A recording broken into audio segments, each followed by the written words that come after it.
Chers membres d'Église et chers amis, bonjour. J'aimerais vous lire aujourd'hui les versets 7 à 9 du premier chapitre de la première lettre de Paul aux Corinthiens.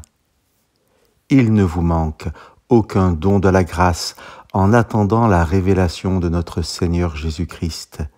C'est lui qui vous affermira aussi jusqu'à la fin pour que vous soyez sans reproche au jour de notre Seigneur Jésus-Christ.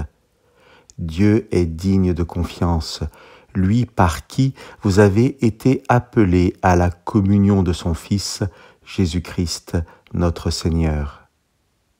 Si le Premier Testament, écrit avant notre ère, annonce au fil des pages la promesse d'un Messie à venir, le Nouveau Testament, écrit par des chrétiens, se divise en deux parties principales.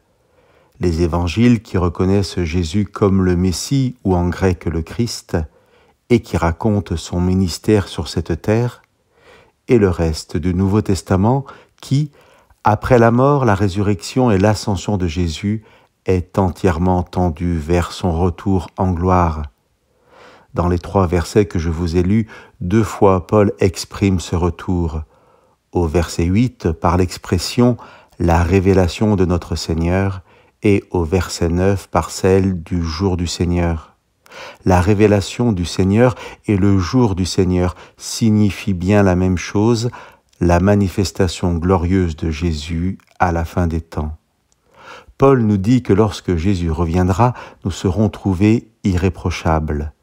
Comment ? Soyons sensibles pour répondre au comment à l'œuvre de Dieu soulignée à plusieurs reprises dans les versets que je vous ai lus. C'est Dieu qui nous a comblés des dons de la grâce. C'est lui qui nous a fermis jusqu'à la fin. C'est lui qui est digne de confiance. C'est lui qui nous a appelés.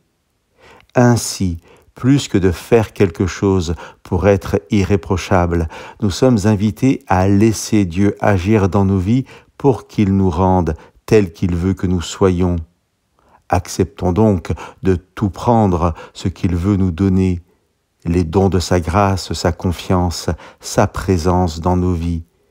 Être irréprochable ici, c'est être trouvé fidèle. Fidèle quand Jésus reviendra, fidèle au cœur des épreuves qui pourront être les nôtres. Faisons confiance à Dieu, car, comme le potier modèle l'argile, Dieu, par son esprit, transforme nos vies pour nous faire paraître en sa présence, fidèle à Jésus-Christ, comme la boussole l'est au pôle. Chers amis, que Dieu vous bénisse.